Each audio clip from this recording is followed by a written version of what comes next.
നമസ്കാരം. തീരുവ വിഷയത്തിൽ അമേരിക്കൻ പ്രസിഡന്റ് ഡൊണാൾഡ് ട്രംപിന്റെ മുനയൊടിച്ച US സുപ്രീം കോടതിയുടെ വിധി ഇന്ത്യക്ക് ഗുണം ചെയ്യുന്നു. വിദേശ രാജ്യങ്ങൾക്കുള്ള അധിക തീരുവ അസാധുവാക്കിയ സാഹചര്യത്തിൽ ചില രാജ്യങ്ങളിൽ നിന്നും ഇറക്കുമതി ചെയ്ത ചരക്കുകളുടെ തീരുവ റീഫണ്ട് ചെയ്ത് കിട്ടിയേക്കുമെന്നാണ് US ചേംബർ ഓഫ് കോമേഴ്സ് വ്യക്തമാക്കിയിരിക്കുന്നത്. തിരിച്ചു കിട്ടുന്നവരുടെ പട്ടികയിൽ ഇന്ത്യയും ബ്രസീലും ഉൾപ്പെടുന്നുണ്ട്. US വ്യാപാരികളെയും ഉപയോക്താക്കളെയും സംബന്ധിച്ച് സുപ്രീം കോടതിയുടെ വിധി സ്വാഗതാർഹമാണ് എന്നാണ് സംഘടന വ്യക്തമാക്കിയത്. അമേരിക്കൻ കുടുംബങ്ങളെ വലയ്ക്കുന്ന ജീവിത ചെലവ് പ്രതിസന്ധി പരിഹരിക്കാനായി തീരുവ നടപടികൾ പുനഃക്രമീകരിക്കാൻ സർക്കാർ അവസരം പ്രയോജനപ്പെടുത്തണമെന്നും സംഘടന ആവശ്യപ്പെടുന്നുണ്ട്. തീരുവ പ്രശ്നത്തെ തുടർന്ന് കഴിഞ്ഞ ഒരു വർഷത്തോളം രാജ്യത്തെ ചെറുകിട ഇടത്തര വ്യാപാരികൾക്ക് ചെലവ് കൂടി. വിതരണ ശൃംഖല ആകെ തടസ്സപ്പെട്ടു.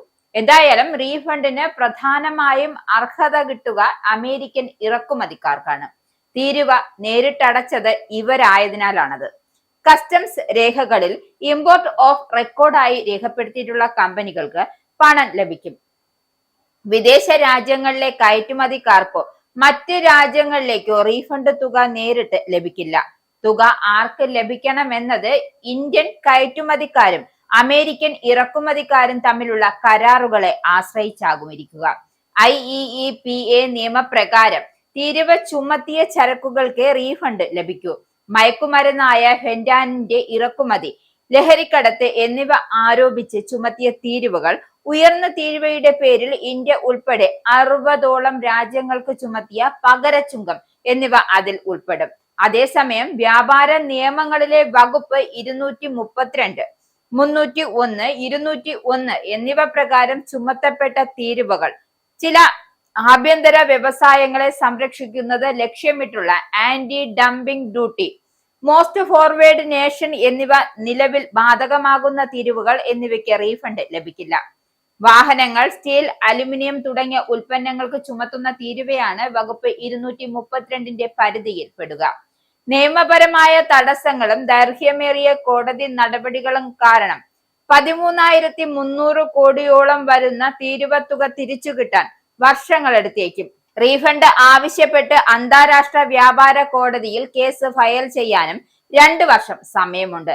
വൻകിട കമ്പനികളെ അപേക്ഷിച്ച് ചെറുകിട സ്ഥാപനങ്ങൾക്ക് റീഫണ്ട് നേടിയെടുക്കുക പ്രയാസകരമാണ്. ആയിരക്കണക്കിന് ഡോളർ വക്കീൽ ഫീസ് നൽകേണ്ടതായി വരും ഇതിന്. അതിനാൽ റീഫണ്ട് അവകാശവാദം പലരും ഉപേക്ഷിക്കാനുള്ള ഒരു സാധ്യതയും മുന്നിൽ തെളിയുന്നുണ്ട്. എന്തായാലും തീരുവ യുദ്ധത്തിനു മേൽ കടിഞ്ഞാനിട്ട സുപ്രീം കോടതിയുടെ വിധിയിൽ ഇപ്പോൾ അരിശം പൂണ്ട് വിറളി പിടിച്ച് നടക്കുകയാണ് ട്രംപ്. വെള്ളിയാഴ്ച കോടതി വിധി വന്നതിന് പിന്നാലെ 150 ദിവസത്തേക്ക് 10% താൽക്കാലിക തീരുവ ചുമത്തിയാണ് ട്രംപ് മറുപടി നൽകിയത്. എന്നാൽ ശനിയാഴ്ചയും കോടതിയെയും ജഡ്ജിമാരെയും രൂക്ഷമായി വിമർശിച്ച ട്രംപ് അധിക തീരുവ 15% ഉയർത്തി. തന്റെ തീരുവ പദ്ധതിയെ അട്ടിമറിക്കാനുള്ള അസാധാരണവും അമേരിക്ക വിരുദ്ധമായതാണ് സുപ്രീം കോടതിയുടെ വിധി എന്നാണ് ട്രംപിന്റെ പക്ഷം. എന്തായാലും ആഗോള തീരുവ 15% ഉയർത്തുമെന്ന ട്രംപിന്റെ ഭീഷണിയും ഉയർന്നിട്ടുണ്ട്. ഇന്ത്യ ഉൾപ്പെടെ വിവിധ രാജ്യങ്ങൾക്ക് മേൽ അധിക തീരുവ ഏർപ്പെടുത്തിയ നടപടി രാജ്യങ്ങളുടെ പരമാധികാരത്തിനു മേലുള്ള കടന്നുകയറ്റം എന്നാണ് US കോടതി വിധിച്ചത്. ട്രംപ് താൽക്കാലികമായി ചുമത്തിയ 15% തീരുവയാകും ഇനി ഇന്ത്യൻ ഉൽപ്പന്നങ്ങൾക്ക് ബാധകമാവുക എന്നാണ് കയറ്റുമതിക്കാരും അനലിസ്റ്റുകളും സൂചിപ്പിക്കുന്നത്. അനുകൂല വ്യാപാര പങ്കാളി എന്ന നിലയിൽ ബാധകമായ തീരുവയ്ക്ക് മുകളിലാകും ഇത്. അതായത് നേരത്തെ 5% തീരുവയാണ് ഉണ്ടായിരുന്നത് എങ്കിൽ ആ ഉൽപ്പന്നങ്ങൾക്ക് 20% ഈടാക്കുക. 1974 വ്യാപാര നിയമത്തിലെ 122 വകുപ്പുകൾ ഉപയോഗിച്ച് 150 ദിവസം വരെയാണ് താൽക്കാലിക തീരുവ ചുമത്തിയത്. ഫെബ്രുവരി 24 മുതൽ ഇത് പ്രാബല്യത്തിലാകും. വിധിയെക്കുറിച്ച് പ്രത്യക്ഷ നിലപാട് ഇന്ത്യ വ്യക്തമാക്കിയിട്ടില്ല. പ്രത്യാഘാതം വിലയിരുത്തുന്നതിനായി പഠിച്ചുകൊണ്ടിരിക്കുകയാണ് എന്ന് കേന്ദ്ര വാണിജ്യ മന്ത്രാലയം പ്രതികരിച്ചിട്ടുണ്ട്. ഇതിൽ കോടതി വിധിയെക്കുറിച്ചോ വ്യാപാര കരാറിനെ കുറിച്ചോ പരാമർശിക്കുന്നില്ല എന്നത് പ്രത്യേകതയാണ്. വ്യാപാര കരാർ നിർത്തിവെക്കണമെന്നും വ്യവസ്ഥകളെ കുറിച്ച് വീണ്ടും ചർച്ച നടത്തണമെന്നുമുള്ള സമ്മർദ്ദം പ്രതിപക്ഷം ഉയർത്തിക്കഴിഞ്ഞു. അതേസമയം കരാർ നടപ്പാക്കുമെന്ന ട്രംപിന്റെ ഏകപക്ഷീയമായ പ്രസ്താവന ആശയക്കുഴപ്പം വർദ്ധിപ്പിച്ചിരിക്കുകയാണ്. തീരുവ വിഷയത്തിൽ അമേരിക്കൻ ഭരണകൂടത്തിന്റെ തുടർ നടപടികൾ വിലയിരുത്തിയ ശേഷം നിലപാടെടുക്കാനാണ് ഇന്ത്യയുടെ തീരുമാനം. തീരുവ ശേഖരണം US കസ്റ്റംസ് വിഭാഗം നിർത്തിവെക്കുകയും തീരുവ ഘടന പുനഃക്രമീകരിക്കുകയും വേണമെന്നും വിദഗ്ധർ ചൂണ്ടിക്കാട്ടുന്നു. തന്റെ സർക്കാർ ഏർപ്പെടുത്തിയ ഇറക്കുമതി തീരുവകൾ റദ്ദാക്കിയ സുപ്രീം കോടതി വിധിയെ പരിഹസിച്ച പ്രസിഡന്റ് ഡൊണാൾഡ് ട്രംപ് വിദേശ രാജ്യങ്ങളിൽ നിന്ന് പോലും $1 പോലും അതായത് തീരുവ ഈടാക്കാൻ നിയമം അനുവദിക്കുന്നില്ല എന്ന കോടതി കണ്ടെത്തലിനെ ട്രംപ് എതിർക്കുകയാണ്. വിദേശ രാജ്യങ്ങളുമായുള്ള വ്യാപാര ബന്ധം പൂർണ്ണമായും വിച്ഛേദിക്കാനോ ആ രാജ്യത്തെ തകർക്കും വിധമുള്ള ഉപരോധം ഏർപ്പെടുത്താനോ തനിക്ക് നിയമപരമായ അവകാശമുണ്ട്.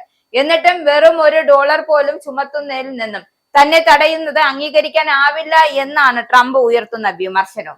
എന്തായാലും സുപ്രീം കോടതി വിധി അമേരിക്കയുടെ താല്പര്യങ്ങൾക്കും വിദേശ താല്പര്യങ്ങൾക്കും സംരക്ഷിക്കാൻ ലക്ഷ്യമിട്ടുള്ളതാണ് എന്നുള്ള ആരോപണവും ഉയർന്നു വരുന്നുണ്ട്.